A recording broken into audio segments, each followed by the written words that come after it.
Les associacions de veïns de Diagonal Mar i el Front Marítim amb el Movimiento Diagonal Mar demanen l'eliminació de l'aparcament a l'aire lliure situat al passeig marítim que s'estén en un gran descampat entre el pavelló de la Mar Bella i el Fòrum. És una demanda històrica de les entitats veïnals que sempre han reclamat la urbanització d'aquest espai com a passeig per als vianants. El districte de Sant Martí té previst utilitzar aquest gran solar per aplegar els materials per les obres del nou dic dins del projecte de reforma integral de les platges.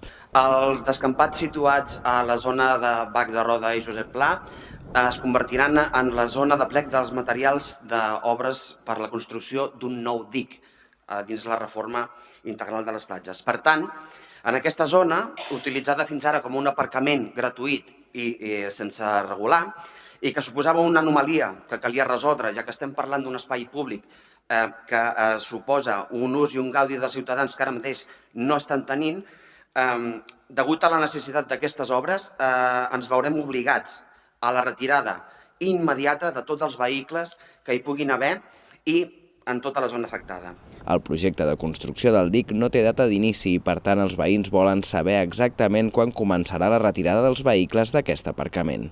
Van dir que d'immediat, paraules textuals. I nosaltres immediat no sé, perquè clar, es van prometre treure els cotxes, perquè aquestes obres tenien que començar al juliol, després a l'agost, després al setembre, total que portem ja 6 mesos pràcticament que no s'han tret els cotxes. I no sé si d'immediat, no sé què vol dir, un mes, 2, 5...